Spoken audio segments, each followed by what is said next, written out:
साक्षी श्रीवास्तव, मैं उन्नाव सिटी से बिलोंग करती हूँ, ठीक है। 2017 में मैंने ये कोचिंग जो है ज्वाइन की थी इन मंथ ऑफ लाइक जून में ज्वाइन करी थी 2017 में, ओके। एंड उसके बाद में यहाँ पे लाइक स्पीड टेस्ट जो है ना, मैंने पहले दिन से मतलब बस क्लास ज्वाइन किया, एक हफ्ते के बाद से जो नॉर्मल जो ऑफलाइन टेस्ट होते हैं वो देना शुरू कर दिए। स्टार्टिंग में भाई 100 में से 15 नंबर आते थे, जो है सच्चाई, ठीक है। धीरे धीरे होते होते 2-3 महीने बाद 100 में से फिर 55 नंबर आने लगे, फिर थोड़े और बढ़े, ठीक है, ऐसे चलता रहा। और जो ऑनलाइन क्लासेस मतलब ऑनलाइन जो अपने मॉक होते हैं वो मैं हमेशा देती थी। यहाँ स्पीड टेस्ट जो अपनी लैब है वहाँ तो लाइन पहले लगती थी, अभी तो लाइन वगैरह नहीं लगती है।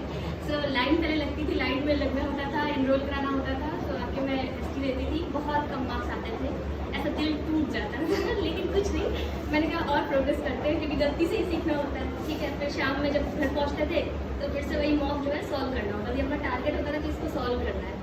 उसके अलावा फिर इसके जैसे ही 2017 में मैं ज्वाइन किया, 2018 में मैं साउथ इंडियन बैंक में एज अ पीओ ज्वाइनिंग हो गई। तो पीओ ज्वाइनिंग तो हुई, बट उसमें थोड़ा सा मेरा क्या हुआ कि साउथ इंडियन बैंक ज्वाइन की तो इंग्लिश बोलना शुरू कर दी भाई, सब लोग आपस में बात करने लगे। उसी टाइम पर मेरा आरआरबी का रिजल्ट आया मेंस का, सो आरआरबी पीओ का भी मेंस निकल गया। इंटरव्यू देने का टाइम आया, वहाँ पे जाके मैंने इंग्लिश में इंटरव्यू दे दिया। सो मेरी ये सबसे बड़ी गलती थी। मेरा जो आरआरबी पीओ का मेंस का इंटरव्यू हुआ उसमें मैंने इंग्लिश में इंटरव्यू दिया, इसलिए मेरा जो है 0.5 से रह गया, मैं पूरा ऑल ओवर होने से 0.5 से रह गया। सो रिजल्ट आया था 2019 में, जनवरी में रिजल्ट आया था, 1 जनवरी को मोस्टली आता है। सो उस वक्त बुरा नहीं लगा क्योंकि मेरी बहुत कम एज थी, तो मेरा साउथ इंडियन बैंक में हो चुका था, 1 साल 1 महीने की सैलरी आ चुकी थी, बड़ा अच्छा फील आया था क्योंकि पहली जो है 45 दिन की हमारी सैलरी जो है वो 89,000 आई थी। 45 डेज, उसमें से जो 14 डेज थे वो तो हमारा ट्रेनिंग टाइम था, उसमें खाया पिया मजे करे थे और इतनी अच्छी सैलरी से बनी थी। सो कोई गम नहीं था। बाद में क्या, फिर मेरी पोस्टिंग पहले तो चांदनी चौक, फिर अलग अलग जगहों पे स्टेट्स में होती गई। गोवा भी गए हैं, गोवा में हम 1.5 साल पोस्टिंग में हैं, ठीक है, कोलकाता में रहे। एंड फिर उसके बाद क्या हुआ, थोड़ा फैमिली में कोविड के टाइम में प्रॉब्लम आ गई थी, मम्मी को इंजरी हो गई थी, बहुत ज़्यादा हो गई थी और कोई था नहीं, क्योंकि कोविड के टाइम में भैया लोग भी मेडिकल में हैं तो उनको कोविड में ड्यूटी लगा दी गई थी। तो मैंने छुट्टी मांगी, स्टाफ बहुत कम था साउथ इंडियन बैंक उस टाइम पर, तो उन्होंने बोला कि बेटा हम आपको इतनी छुट्टी नहीं दे सकते, 15 डेज़ की मैक्सिमम दे सकते हैं। डॉक्टर ने बोला तो 6 मंथ मम्मी को बेड रेस्ट चाहिए। हमें बस कोई ऑप्शन नहीं मिला था, जॉब तो फिर से मिल सकती, मम्मी दोबारा नहीं मिलने वाली, ठीक है। तो मैंने फिर रिज़ाइन दे दिया, 2021 में मैंने रिज़ाइन दिया 30 जून को। सो मेरी मम्मी जो है वापस से रिकवर हुई है जनवरी 2022 में, अभी पिछले साल रिकवर हुई है। उसके बाद मम्मी ने बोला कि बेटा तुम एक काम करो, फिर से तैयारी करो, हमें तुम पे विश्वास है। मैंने बोला मम्मा 1 साल हो गया, अभी क्या पढ़ूँ मैं? नहीं तुम तैयारी करो, ठीक है। सो मैंने स्टार्टिंग फिर से करी, ग्रामीण बैंक का फिर से एग्जाम दिया, सबसे पहले वही आते हैं, ठीक है। पीओ क्लर्क दिया, पीओ का नहीं निकला, क्लर्क का निकल गया। क्लर्क का 100 में से शायद मेरे 87 मार्क्स थे, ठीक है, तो वो निकल गया। उसके बाद मेंस दिया, तो मेंस में 12 मार्क्स से 12 मार्क्स से रह गए, क्योंकि भाई तैयारी की नहीं, अचानक से एग्जाम होता है, 1 महीने बाद एग्जाम होता है, कुछ भी मेंस वगैरह सही से पढ़ा नहीं था, तो 12 मार्क्स से रह गया। तो चलो कोई बात नहीं, बुरा लगा, लेकिन कोई बात नहीं, चलता है। फिर उसके बाद मैं IBPS पीओ भी दिया था उसी टाइम पर, पीओ का मेंस में निकल गया। मेंस में क्या था कि जो कट ऑफ मार्क्स था उससे मेरा शायद 7 मार्क्स ऊपर था, तो उनको पता है कि एटलीस्ट 20 मार्क्स के ऊपर होने ही चाहिए। तो इंटरव्यू में तो बहुत अच्छे मार्क्स मिले, इंटरव्यू में मुझे 100 में से 87 मार्क्स मिले थे, लेकिन वो ओवरऑल होते होते 0.4 से वो भी रह गया। पिछले अभी आई थिंक पिछले साल रिजल्ट आया था ना IBPS पीओ मेंस का, हाँ, तो 0.4 से उसमें रह गया ना, वो भी स्क्रीनशॉट सब मेरे पास पड़े, मेरे फेवरेट के स्क्रीनशॉट मेरे पास बहुत सारे पड़े हुए हैं, ठीक है। उसके बाद में क्लर्क का आई गेस मेंस नहीं निकला था, प्री सेट निकला था IBPS का। फिर उसके बाद में अभी SBI का मैंने फॉर्म भरा, CBO का भोपाल रीजन से भरा, क्योंकि लैंग्वेज वाइज इसमें वैकेंसी निकलती है, इसमें 2 ईयर्स का एक्सपीरियंस मांगते हैं। सो मेरे पास में 2 ईयर 7 मंथ का एक्सपीरियंस था। ये फॉर्म भरा, इसमें जो है रिटन था एंड ऑब्जेक्टिव पेपर था, देन इंटरव्यू था। सो रिटन में रीजनिंग नहीं थी, वो सिर्फ मैथ भरी हुई थी, उसमें सारी पजल जो थी ना वो सारा एज बेस्ड और ऐसा कैलकुलेशन ही भरा हुआ था। तो मेरा प्लस पॉइंट ये था कि मेरे अच्छे मार्क्स आए रीजनिंग में और इंग्लिश में, काफ़ी अच्छे मार्क्स आए। जनरल अवेयरनेस में क्या था, मैं लगातार हर रोज़ मेरा रूल है कि सुबह उठ के मेरे को करंट अफेयर्स लिखनी ही अपने हाथों से, चाहे वो गंदी राइटिंग में लिखूँ चाहे जैसे लिखूँ, और शाम होते सोने से पहले मुझे तो 4-5 पन्ने जो है रिविज़न करनी ही करनी, मेरा रोज़ का ये रूल है। और इससे मुझे बहुत फ़ायदा हुआ, जो मेरा SBI का एग्ज़ाम था उसमें मेरे मेंस में बहुत अच्छे मार्क्स आए, इसमें भी लाइक 97 पॉइंट्स इंटरव्यू में यही से क्लासेस ली थी, उसका इतना बेनिफिट हुआ है मुझे कि 50 में से 48 मार्क्स है मेरे इंटरव्यू में, ठीक है। और इसमें जो क्वेश्चन यहाँ पे सर ने मुझे समझाए थे ना कि देखो आपसे ये पूछ सकते हो, पता नहीं बाई गॉड ग्रेस क्या था, भगवान जी ने मतलब आशीर्वाद दिया, वहीं पे वही क्वेश्चन करेंगे मुझसे सेम डिट्टो क्वेश्चन, बहुत ही सब कुछ मुझे गोल्ड लोन से रिलेटेड क्वेश्चन करेंगे मुझसे, मेरे नाम से रिलेटेड, क्यों रिजाइन किया, इसका मतलब प्रॉपर रीजन, वो सब कुछ यहाँ पे बोला गया था। बट आपसे ऐसे ये कहावत यही चली बात होती है कि भगवान उसी का साथ देता है जो मेहनत करता है। इन्होंने मेहनत की इसलिए इनको साथ मिला। ये कोई किस्मत वाली बात नहीं है, किस्मत मेहनत से ही लिखी जाती है। और दूसरी बात, इतनी जो आपने इनकी जर्नी सुनी, इस जर्नी से आपको क्या सीखने को मिला? यही कि आपको जो हम लोग क्लास में बातें करते रहते हैं, रिपीट होती रहती है तो बातें, कि आपको अपनी तैयारी को जीना होगा। इन्होंने अपनी तैयारी को जिया, सुबह से लेकर शाम तक, दिन हो या हफ्ते हो या महीने हो या साल हो, उन्होंने अपनी तैयारी को जिया है, तब ये सब चीज़ें हुई हैं। और इनकी बातों से क्या लगा, एक भी अभी तक हम लोगों ने जो बातें की हैं, जब से आप पढ़ रहे हो, जब से यहाँ आए हो और हम क्लास में जो बातें की, एक भी ऐसी बात जो हवा में बोली गई? हमेशा हमारा क्या है, बच्चों की कही गई बातों का हम रिपीट करते हैं, और वो दिख रहा है आपके सामने है बच्चे, और इन्होंने अपना खुद जर्नी बताया है कैसे क्या हुआ है। लाइन लगी रहती थी स्पीड टेस्ट की, वो तो अभी हमारे मुँह से सुनते थे, हम लोग इनके मुँह से सुन लिए। आती थी 3 बजे, क्योंकि उस समय धूप लोग कम आते थे, तो इस टाइम पे आती थी कि वो स्पीड टेस्ट देने को मिल जाए, ऐसा हाल था उस टाइम पे। बहुत और 150 प्लस लैपटॉप्स थे, लेकिन तब भी ऑक्युपाइड होते थे, स्लॉट्स अलग होते थे। आप लोग कहाँ से बुक करते थे? ST portal. हाँ, उसी पे एसटी पोर्टल में बुकिंग होती थी, उस पर आते थे, अगर जगह खाली है तो बैठ जाते थे, अदरवाइज बुकिंग देखते थे और स्लॉट बाहर लगा रहता था। लेकिन अभी वही है ना, हमें बस बार बार यही हम कहते हैं, एसटी से बच्चे अभी भाग रहे हैं, जब तक भागेंगे तब तक सिलेक्शन नहीं होगा।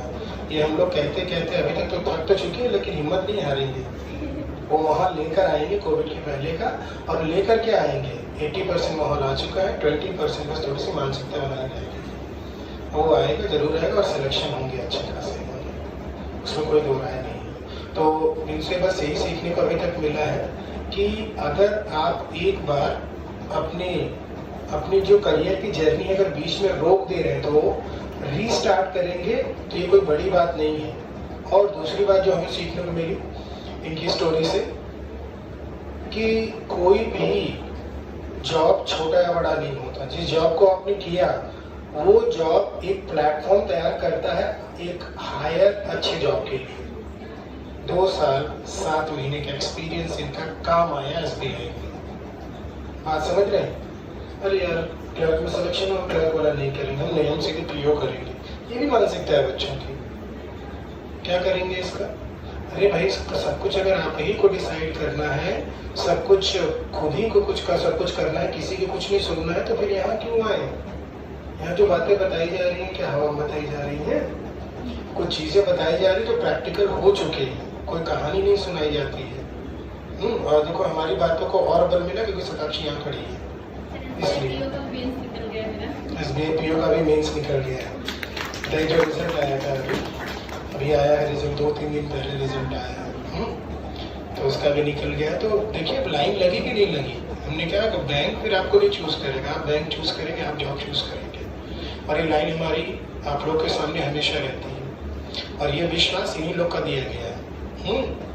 हिस्ट्री लिख सकते हैं, लेकिन उसके लिए आपको पहले प्रैक्टिकल होना पड़ेगा, सीखने का मन बनाना होगा, उसकी ललक पैदा करनी होगी, और ये मानकर चलना होगा, ये विश्वास अंदर जगाना होगा कि हम यहाँ अगर आए हैं और यहाँ पे कोई अगर खड़ा है, वो कुछ कह रहा है, तो उसको समझकर आत्मसात करें और वैसा अनुसरण करने की कोशिश करें, और फिर उसको अनुसरण करते हुए अपनी दिनचर्या में शामिल करें, अपनी जीवनचर्या में शामिल करें, और सिलेक्शन की तरफ बढ़ें। और नहीं तो 80% बच्चे आजकल विफल क्यों हो रहे हैं? इस एटीट्यूड की वजह से। और हम आपसे क्लास में कहते हैं ना, कोविड के पहले के बच्चे किस तरह डेडिकेटेड रहते थे, हम लोग को कभी कुछ नहीं कहना पड़ता। अच्छा ये बताओ, तुम याद करके बताओ, कभी हम जितनी भी फैकल्टी थे कभी भी स्पीड टेस्ट के लिए क्लास में बोला? सर क्लास में तो आप लोग मैथ की क्लास में बोलते थे कि स्पीड टेस्ट हाँ वो तो मैथ वाला तो अलग से स्पीड टेस्ट था, वो जानकारी दी गई थी। बाकी कभी आपको फोर्स किया गया कि जाओ स्पीड टेस्ट दो? कोर्स नहीं करते थे, हम लोग खुद ही देते थे। बट एक और बात बताती हूँ, मैथ जो बैचेस शुरू हुए थे स्टार्टिंग में सर ये था कि पहले हमें प्री एग्जाम देना है, फिर मेंस हमें क्वालिफाई करना है इस कोचिंग में। उसके बाद में हमें मैथ का बैच मिलता था, तो वो पहला बैच जो था उसमें मैं भी थी। मेरे साथ में जितने मेरे फ्रेंड्स थे ना, आप लोग यकीन नहीं करोगे, स्टेट बैंक में है, ग्रामीण बैंक में है, एक टीचर भी हो चुकी, मतलब कि हमारा जो ग्रुप था बहुत कम ही बच्चे थे, बहुत सारे बच्चे थे, लेकिन आपस में जो दोस्ती होती है ना, तो सारे बच्चे जो है वो हम लोग ऐसे मतलब जो सर बोलते थे हमें वो फॉलो करना ही करना, ये हाल था हमारा। ठीक है, उन्होंने बोला कि आपको स्पीड टेस्ट दीजिए, आप ये क्वेश्चन करिए, इसमें घर जाइए, एक पजल लगाइए, ये इंग्लिश का पढ़िए। हम लोग का रूल था कि हम पढ़ते थे, चाहे सुबह से लेकर शाम तक, रात होने से पहले हमें अपना टारगेट पूरा करना होता था। घर वाले कई बार देख के बोलते थे, अरे बेटा बस करो यार, पागल हो जाओगे, लेकिन हम लोग ने बोला कि नहीं, कोशिश करते थे। अभी एज है हमारे पास में, हमारा दिमाग चल रहा है, मिस कर ले, बाद में जो नहीं चलेगा तो क्या करेंगे, बैठ नहीं है घर पे। तो मैथ की क्लासेस में जो टीचर ने बोला, हम जितने भी स्टूडेंट थे 3 मंथ्स की क्लासेस में, इतने सारे बच्चे उसमें निकले हैं, सब अच्छी अच्छी जगह पे सेटल हो चुके हैं। बस वही है, कुछ मिलने आए हैं, कुछ को समय नहीं मिला मिलने का, लेकिन किसी भी तरीके से अगर इन्फॉर्मेशन मिलती है तो दिल को बड़ी तसल्ली मिलती है कि कम से कम हम तो हमेशा यही कहते हैं, जैसे मीडिया का सिलेक्शन इतना हुआ है, इसकी खुद की मेहनत है, जो हम क्लास में हमेशा बोलते रहते हैं, आपका सिलेक्शन आपके हाथ है, हमारे हाथ में नहीं। वो भी जो भी अगर थोड़ा बहुत योगदान है 0.0001% का, हम उसी को मानते हैं, क्योंकि सब कुछ आपके हाथ में है। आप चाहोगे तो सिलेक्शन होगा, आप नहीं चाहोगे तो नहीं होगा। इनसे पूछिए, कभी भी प्री सिलेक्शन होने के बाद या मेंस में सिलेक्शन होने के बाद अगर इंटरव्यू है, कभी मैंने बच्चों को शाबाशी नहीं दी है, कभी नहीं। कभी शाबाशी दी है तुमने? नहीं। जब फाइनल पूछ लेते थे, और कभी खुश नहीं हुई। इन लोग से पूछो, हम अपना न्यूट्रल चेहरा बना कर रखते हैं, क्योंकि मुझे मालूम है अभी आगे का भी रहा, अभी बाकी है। तो ये भी नहीं कि अर्ली सेलिब्रेट करें कि अरे हो गया, हम प्री निकाल लिए, हम मेंस निकाल लिए, अरे अभी फाइनल बाकी है, अभी इंटरव्यू। उसमें भी अगर ओवर कॉन्फिडेंट अगर बच्चे हो गए, और ओवर कॉन्फिडेंट जानते हो ज़्यादा कैसे होते हैं? केवल और केवल जो उनको राह दिखाते हैं उनकी वजह से। अगर हम अभी कहते हैं कि नहीं यार तुम्हारा हो जाएगा, ये है वो, मोटिवेट करना अलग बात है, लेकिन प्री हो गया, मेंस हो जाएगा, ये कह देंगे तो वो उसी लिए तैयारी बंद कर देगा। अरे सर नहीं, अरे मैम ने हमको तो कह दिया है, हो जाएगा। सब कुछ आपके हाथ में, आप ही को करना होगा। और कुछ सजेशन देना चाहोगे बेटी इन लोगों को? आप लोग में से कितने लोग पीजी या हॉस्टल में रह रहे हो? गुड। सो जितने लोग भी पीजी में रह रहे हो, मेरी एक रिक्वेस्ट है आप लोग से। मोस्टली लोग क्या करते हैं ना, रात में पढ़ाई करते हैं। मेरी रिक्वेस्ट है आप सबसे, प्लीज़ मॉर्निंग में उठ के पढ़ाई किया करो, ठीक है? रात में पढ़ना मुझे पता है, रात में बहुत शांत रहता, सब कुछ ऐसा कुछ नहीं है। सुबह के 4 बजे अगर उठ के आप पढ़ाई करना, मेरा रोज का रूल था, मैं 3:45 बजे उठती थी, 15 मिनट मुझे फ्रेश और नहाना होता था, 10 मिनट फटाक से करके 4:10 पहले से 10 मिनट के लिए मैं एक सॉन्ग सुनती थी भगवान जी का, ठीक है? वो मैं सुनती थी दिमाग को शांत करने के लिए। 4:10 में मेरी पढ़ाई शुरू हो जाती थी सुबह, ठीक है? उस समय इतना अच्छा फील होता है ना कि आप उस टाइम पे पढ़ो। रिक्वेस्ट कर रहे हो, रात में मत पढ़ो यार। रात में अब मुझे भी था कि मैं रात में जब तक पढ़ती थी, कोई फायदा नहीं है, डार्क सर्कल पड़ जाते हैं और चेहरा खराब हो जाता है। शादी भी करनी है। तो रात में मत पढ़ो। 1-2 दिन आपको दिक्कत होगी सुबह उठने में, नींद आएगी, 1 हफ्ते लगेगा। 1 हफ्ते के बाद में आप लोग जो है इस चीज़ को चेंज कर सकते हो, ठीक है? मॉर्निंग में उठ के पढ़ो। स्टार्टिंग में सबसे पहले क्या करो, जो आपने करंट अफेयर्स लिखे हैं, इंग्लिश के जो भी आपने लिखी होगी वगैरह, वो सबको सबसे पहले रिवीजन करो। सबसे पहले उसको रिवीजन करो, 1 घंटे में टाइम दे दो। उसके बाद में सबसे पहले एक मॉक टेस्ट करो। उठे हो आप, नाश्ता जो भी करना है कर लो, जो भी करना है। उसके बाद में आप एक मॉक टेस्ट फ्री का, जो भी आपको अच्छा लगे, कोई भी जो यूज़ करते हो वो दो ज़रूर दो, ठीक है? उसके बाद में थोड़ा सा ब्रेक लो, खाओ पियो, और उसके बाद में आपको जो मॉक टेस्ट है वो या तो सॉल्व करो, या पेपर अगर पढ़ते हो आप लोग PDF वगैरह में, टेलीग्राम में सब कुछ आता है, पूरा पेपर जो है अच्छे से पढ़ा करो। क्योंकि कई बार जो है अच्छे मतलब कि कई बार क्या पूरा पैराग्राफ उठा के जो है मेंस एग्जाम तक में आ जाता है, जो भी आपका ये एडिटोरियल वगैरह आता है, तो पढ़ा हुआ होता है तो बहुत फ़ायदा होता है, ठीक है? उसके बाद में थोड़ा टाइम निकालो, लाइक अगर आपने मेंस का मॉक दिया है तो उसके लिए एटलीस्ट 2 दिन तो चाहिए होते हैं, तो पूरी तरीके से सॉल्व करने के लिए, पजल वगैरह, मैथ वगैरह सब कुछ करने में टाइम लग जाता है। इंग्लिश का जो इंग्लिश सेक्शन करो, उसमें जो भी वो कैब आए, जो भी आपका रूल्स उसमें आए कि यार ये यहाँ पे एरर थी, यहाँ क्यों नहीं थी, उसको लिखो प्रॉपर। मेहनत लगती है, टाइम लगता है, बहुत टाइम जाता है। मुझे पता है इंग्लिश का मॉक सॉल्व करने में एटलीस्ट बाद में 2 घंटा लग जाता था, थोड़ा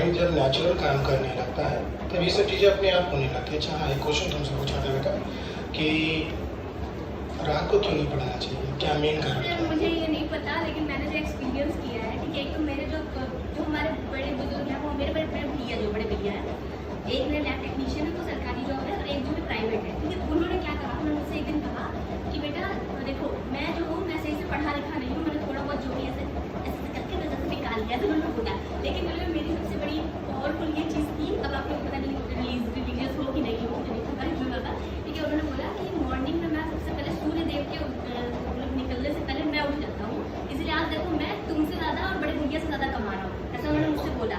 तो मुझे लगा यार ये बंदा मुझसे कम पढ़ा है, इसको मुझसे कम नॉलेज है, फिर भी ये इतनी अच्छे से लैब चला रहा है, इतना मतलब कि लोग उसको मानते हैं, मुझसे अच्छा कमा रहा है। मैंने कहा यार ये चीज़ फॉलो करके देखते हैं। मैंने भी सुबह सूर्यदेव के उगने से पहले उठना शुरू कर दिया।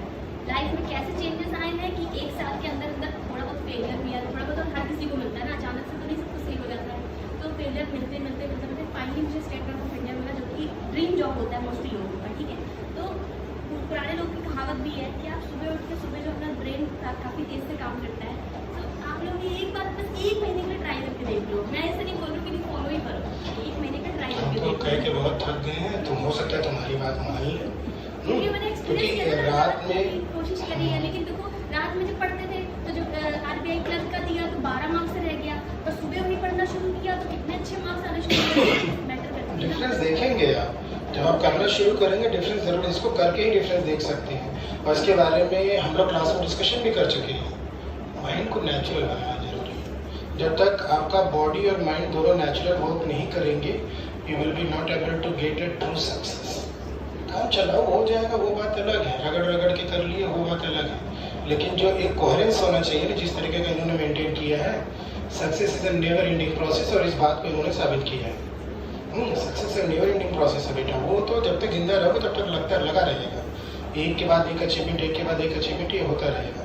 तो उसके लिए बार बार हम कहते हैं अपनी पहले दिनचर्या और फिर जीवनचर्या को सुधारिए, अपने आप देखो सब अपने आप आपके पास आने लगेगा। तो माइंड आपका नेचुरल रहेगा, बॉडी नेचुरल रहेगी, दिन भर ऊर्जा बनी रहेगी, उबासी नहीं आएगी, और साथ ही साथ जिस काम में रहो फोकस काफ़ी रहता है। बहुत बड़ा फायदा था कि मुझे दिन भर उबासी नहीं आती थी। रात ऐसे क्या होता था कि सुबह से मान लो 9 बजे उठे, उसके बाद ऐसा नींद चढ़ी रहती थी, पढ़ने से पहले नींद आती रहती थी। सुबह 4 बजे उठो यार, 1 हफ्ते के बाद में आपको ऐसा होगा, फील होगा कि आप अपने आप बॉडी इतनी एक्टिवेट रहेगी, आपको ना नींद पहले नहीं आएगी, कुछ नहीं, सीधे आपको नींद कब आएगी, रात में 9 बजे के आसपास नींद आएगी। तो मैं सो जाती थी, मैं 10 बजे, रात में 10 बजे 9:30 बजे मैं रोज सो जाती थी, मेरा काम इसका इफेक्ट देखो, इन्होंने इस चीज़ को जिया है, इसलिए ये महसूस कर रही है, इसलिए बता रही है। हमने ऐसा किया है, इसलिए इस चीज़ को मैं महसूस करता हूँ और इस चीज़ को यहाँ पे जस्टिफाई कर पा रहा हूँ। ये इसको आप तभी जस्टिफाई कर पाओगे जब ऐसी ज़िंदगी आप जियोगे। एक बार इसको महसूस तो करके देखो। सुबह उठना, ब्रह्म मुहूर्त की बात मैं बोलता हूँ, ब्रह्म मुहूर्त में उठना, 4 से 5:30 का ब्रह्म मुहूर्त का समय है। 15 मिनट मेडिटेशन करना, 15 मिनट एक्सरसाइज करना, फिर उसके बाद अपना जो सबसे टफ टॉपिक है उसको उठा लो, फिर नहाओ धो, पूजा करो या अपने इष्ट देव को याद करो या थोड़ा सा भी आप प्रार्थना कर लो। उसके बाद देखो बाहर निकलो। ये धूप का हमने जो महसूस किया, जो इतनी तगड़ी धूप होती थी ना, इसका इफेक्ट शरीर में पड़ता नहीं था गर्मियों के दिनों में, एकदम नहीं पड़ता था, ऊर्जा भरी रहती थी। कितना खींचेगा हमारा, कुछ ज़्यादा नहीं खींच पाता था, ठीक है ना, क्योंकि ऑलरेडी एनर्जी भरी पड़ी है बॉडी के अंदर। तो इसको अगर आप ऑप्ट करोगे तो काफ़ी फायदा मिलेगा। और कोई बेटा सजेशन हो? कुछ क्वेश्चन पूछिए आप, कुछ क्वेश्चंस। प्रगति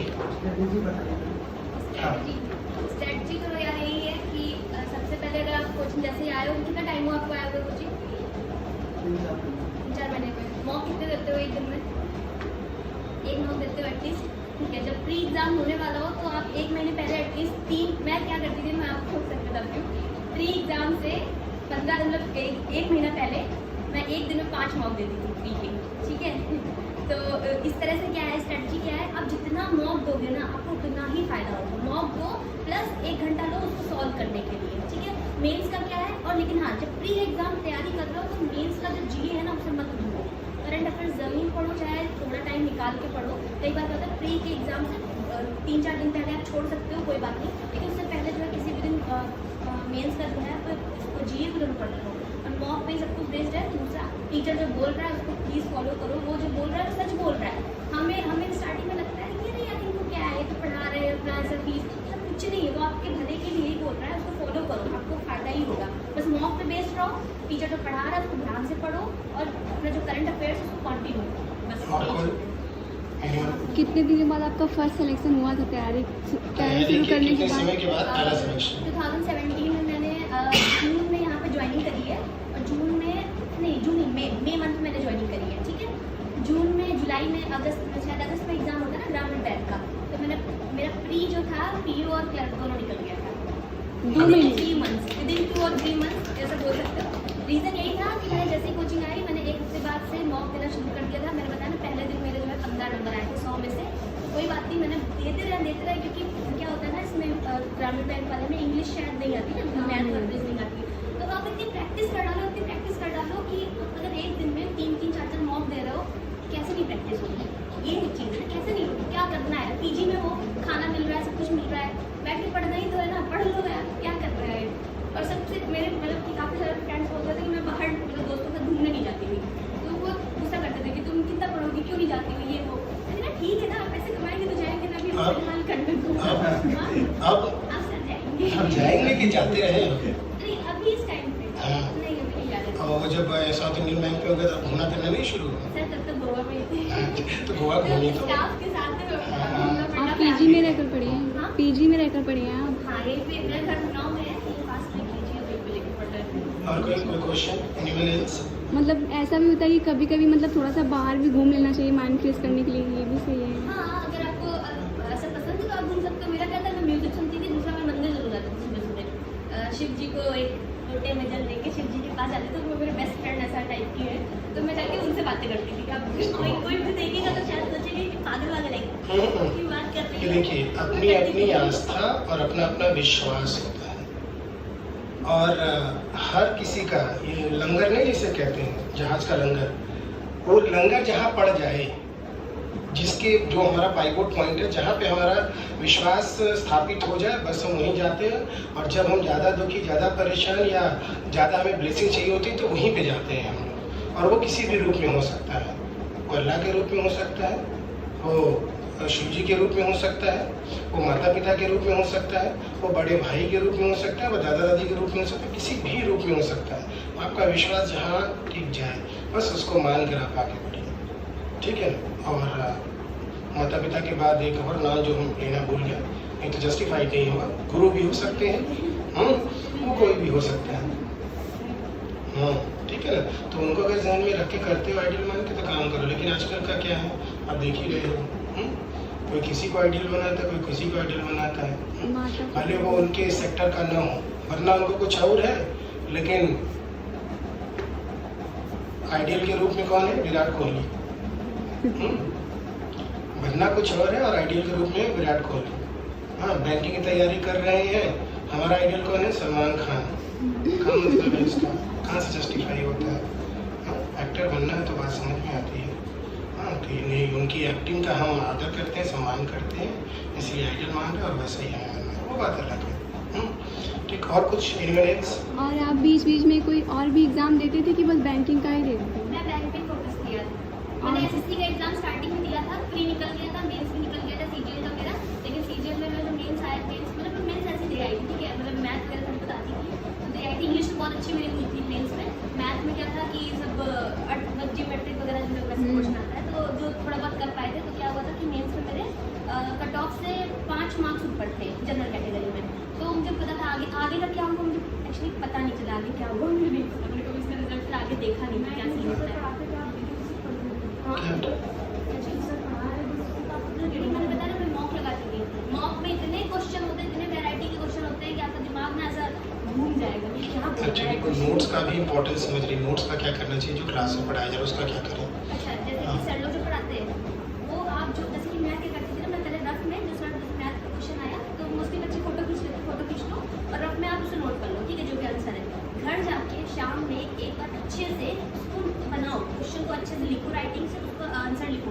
ये चीज़ बहुत फायदेमंद होती है। मैं क्या करती थी, जब मेरा मेंस का एग्जाम हुआ तो बहुत सारे क्वेश्चन जो मैंने लिखे हुए थे, मैंने ऐसे रिवीजन करें, क्योंकि एग्जाम से 1-2 दिन पहले तो मॉक देते बनता नहीं है, ठीक है, जितना उसको रिवीजन करो, उसको रिवीजन करा, उसका इतना बेनिफिट मुझे मिला कि मेंस के जो DI वगैरह आई थी काफ़ी कुछ जो थे इंटर रिलेटेड थे। आपको नोट्स प्लीज़ बनाओ, मेहनत लगती है, हाथ दर्द करते हैं, इट्स ओके। नहीं, एक मानसिकता है बच्चों की, एक मानसिकता जो मैं रीड कर चुका हूँ कि नोट्स बनाने में टाइम वेस्ट होता है, इसका क्या करें? ये कई लोगों का यहाँ पे सोच है। ये बहुत गलत है। आपको नोट्स बनाओ, नोट्स में टाइम नहीं वेस्ट होता है, वो आप इन्वेस्टमेंट कर रहे हो, छोटी-छोटी ऐसे एफडी में ऐसे RD होता है, ऐसे पैसा इन्वेस्ट करते हैं, आगे 10 साल बाद आपको 5 साल बाद बड़ा सा अमाउंट मिलता है।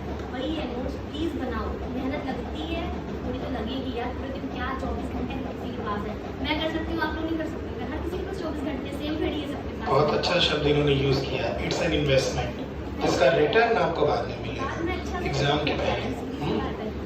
और कुछ क्योंकि समय ज़्यादा हो गया, हम लोग को अभी क्लास आगे बढ़ानी है। और कुछ मेंस की इंग्लिश में आपने जो अटेम्प्ट की उसकी एक्यूरेसी यार सब देखो, सब मॉक पे डिपेंड करती है। स्टार्टिंग में देखो मेरा क्या था, मॉक में जब मॉक देती थी उसके बाद में वो सारे अपने क्वेश्चन गलत किए, तो तरीके सब कुछ मैं ऐसा कॉपी लेके नहीं आई, मैं आपको दिखाती कितनी मोटी मोटी कॉपियाँ हैं, सब कुछ एरर वगैरह सब कुछ लिखी रहती थी।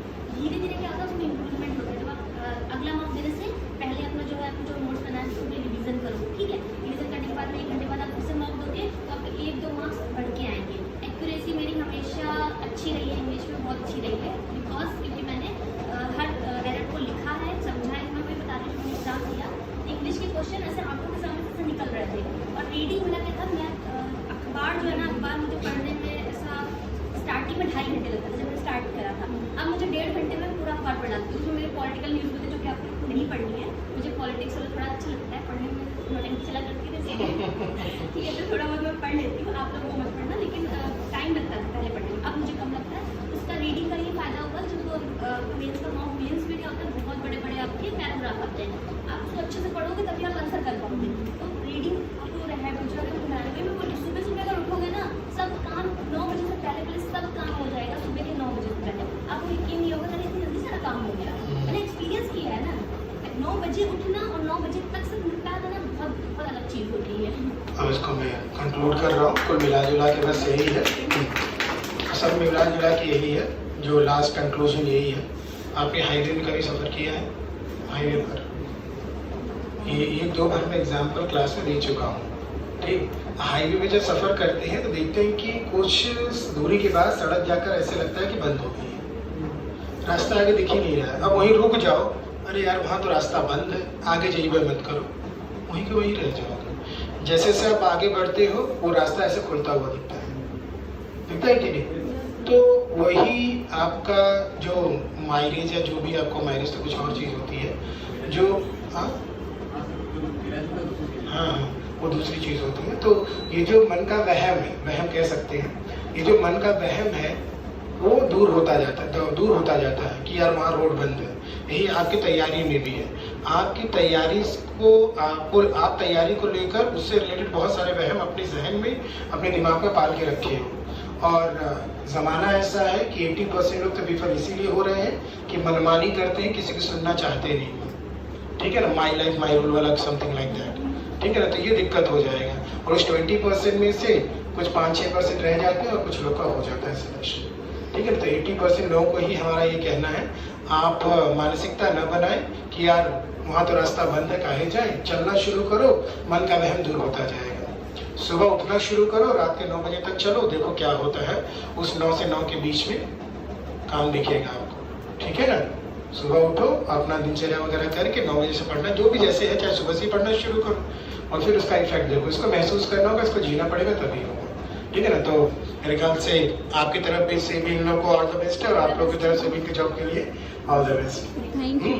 तो अच्छे से करिए सभी लोग, और आप भी, खूब सारा आशीर्वाद है, आगे बढ़ो, मम्मी पापा का नाम और रोशन करो। ऑल द बेस्ट बेटा। बंद कर दो इसको।